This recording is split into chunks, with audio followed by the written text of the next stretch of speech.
Hello, ladies and gentlemen. Welcome to the Scrap Empire. My name is Zach Hayes, and today we're going to be talking about a woman's exhibition bout for this upcoming UFC fight night. We're going to be featuring Ji Yeon Kim going up against Molly Mccann. Now, Ji Yeon Kim fought a 3-round exhibition with Justine Kish. For my UFC Fight Pass subscribers, look that fight up.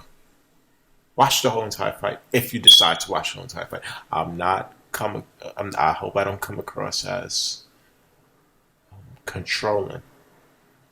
It's just a video that I thought would be helpful for you to watch. But if you don't have to watch it, you can just watch highlights or you can just listen to me.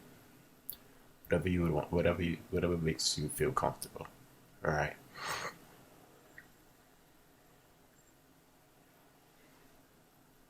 Now, this fight could have went either way because the last judge that gave Ji Yeon Kim the decision, she got the victory, but from 30 to 27. The judge gave Ji Yeon Kim a 30 to 27. All right. So I'm trying to figure out what did she see that created that big gap. All right. But what's interesting is while I was watching the fight, right, Ji Yeon Kim landed a lot of significant head strikes. And this is exactly what I'm talking about. Yes, she fights slow. Yes, she fights like she doesn't move as fast, but she still has a style that's effective. She still has a style which allowed her to get the victory. She still has a style which allowed her to win. And this is exactly what I love seeing. You're aware of your identity. You don't let the outside noise stop you. And plus, I like the way how she throws her head. I love the way how she throws her head strikes. She's very she fights a little bit like myself in terms of just having that, in terms of having that basic 1-2, 1-2, 1-2. But those 1-2 punches are going to get your opponent out of there, right? Either get your opponent out of there or hurt them severely bad. And as you can see, right, Ji Yeon Kim did that against Justine Kish because Justine Kish's nose was bleeding, right? And you just have to be very mindful of those type of fighters. They aren't, but it wasn't like she was stiff. She just didn't move. She just moved slow. There's something wrong with moving slow. Even Jorge St. Pierre, he moves pretty fast, but he's not the fastest fighter. He still has an effective style which allows him to win. It doesn't matter because I know plenty of fast fighters who never became champion, right? So it's really about having a style that you can utilize to the best of your ability. Not also utilize to the best of your ability, but maximize it so everybody around you can see it. Maximize it so you can gain and develop the respect that from others. Now, during that fight with Ji Yeon Kim and Justine Kish, right? Justine Kish has showed that Ji Yeon Kim can take leg strikes because throughout the rounds, right, she was constantly getting hit with the leg kicks and the body kicks. Now, even though Ji Yeon Kim All right, was still landing a lot of head strikes. Was still landing a lot of head strikes. She was still, getting hit. But it just proves that she either developed durability or she was born with durability. That's what I like to see from fighters, especially like her.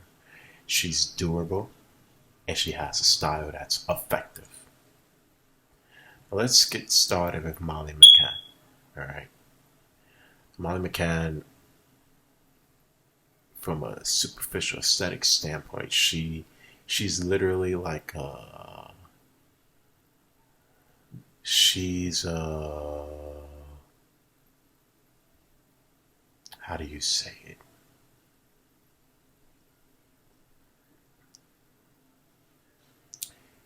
She's like a walking T-Rex. She's like a walking T-Rex. Like she's very, very strong for her weight class. Very strong, and the way how she throws her strikes, it's like wow, you feel those strikes every time she's throwing it. And yes, even though she fought 3 rounds while I was watching her fight, again, most people don't watch this stuff for hours and hours. I've been watching boxing, wrestling since I was 7, 8, 9 years old. So watching it, just for hours and hours, going inside of the house, make sure I come home early to watch Friday Night SmackDown, or make sure that I can stay up before I go to bed while watching Monday Night Raw. I pay closely attention to all of this stuff, so I just, Molly Mccann, she's a walking T-Rex. She's coming in, she's throwing her overhands, and she's like she's just a strong puncher. Now the opponent that she fought again, right? She has a style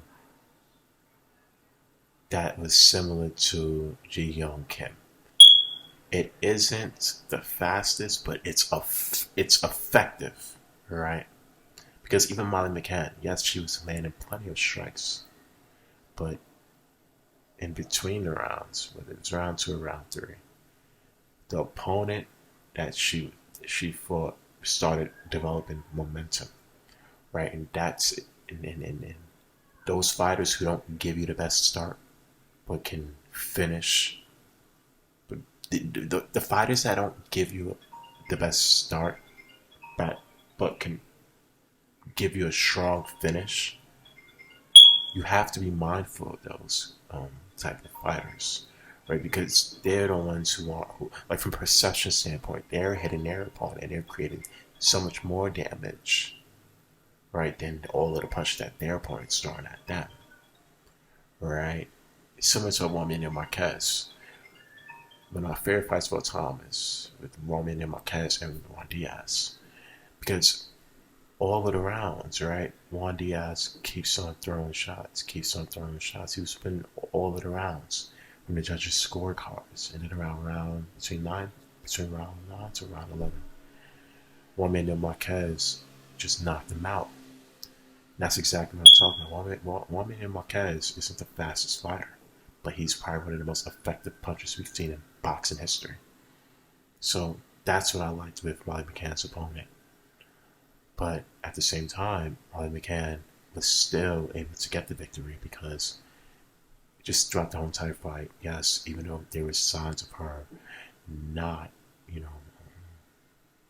winning, she was still able to keep a composure, keep her momentum throughout the fight, and kept on throwing those strong strikes, which allowed her to get the W. Now, I broke down my analysis with Molly Mccann, and then I also broke down my analysis with Kim. I just see Molly McCann having more um, her her style is more fit to be somebody like Ji Yeon Kim since she's been in the octagon with fighters similar to her style. And yes, she was tagged a bit, but she still kept the composure and was able to get the victory that she deserved. So Ji Yeon Kim, I'm going to give you the benefit of the doubt. Prove me wrong. Let's see what you have. I don't doubt anybody's dreams. I don't like saying dreams because that's bad subconscious programming. I don't ever say dreams. It's not good for your subconscious. I don't doubt anyone. But don't ever say dreams. I'm dead serious. Don't ever say that. I don't doubt anyone.